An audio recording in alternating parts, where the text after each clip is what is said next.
বৈষম্য বিরোধী ছাত্র আন্দোলনে রাজপথ থেকে দেশকে নতুনভাবে স্বাধীন করেও আজ পরিবার সহ ঘর ছাড়া নবম শ্রেণীর ছাত্রী ফাতেমা।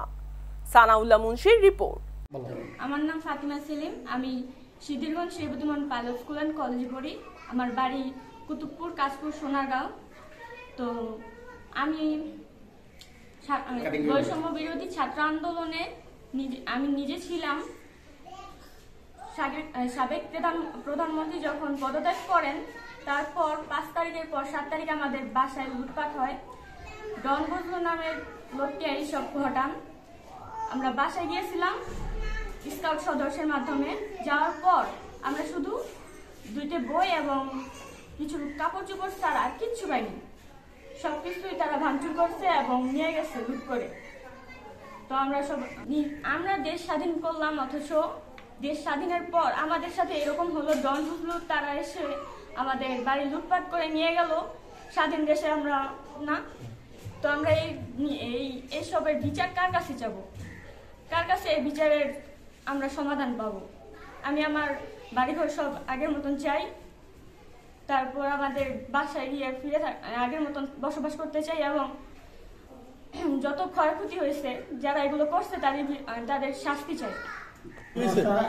বজলু সাহেব আমাদের বাড়ি লুটতারাজ করে দখল করে লইয়াছে। আমাদেরকে এখন বাড়ি ঢুকতেও দেয় না। অ্যারেস্ট করছে আমি, এখন খাজনা টাকা দিতে পারি না। আমার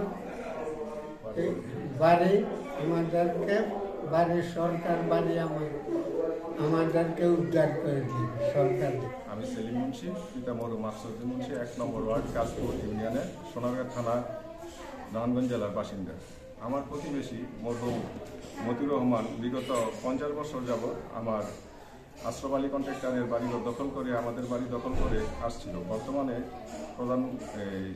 ছাত্র সমন্বয় আন্দোলনকে কেন্দ্র করে বর্তমানে আবার আমার বাড়িঘর বিগত 7 তারিখ আগস্টের 7 তারিখ আমাদের বাড়িঘর লুটপাট করে, আমার গাড়ি ভাঙচুর করে, আমার সব কিছু নিয়ে যায়। গাড়ি সহকারে ফ্রিজ ট্রিজ যা কিছু ছিল। আমি এক কাপড়ে আমার ছেলেমেয়ে নিয়ে প্রাণ রক্ষার্থে এক আত্মীয়র বাসায় আশ্রয় নিই।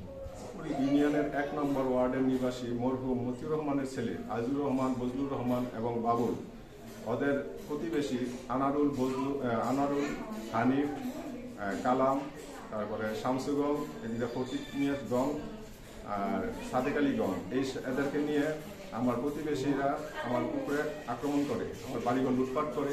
আমি ন্যায্য বিচার দাবি করছি।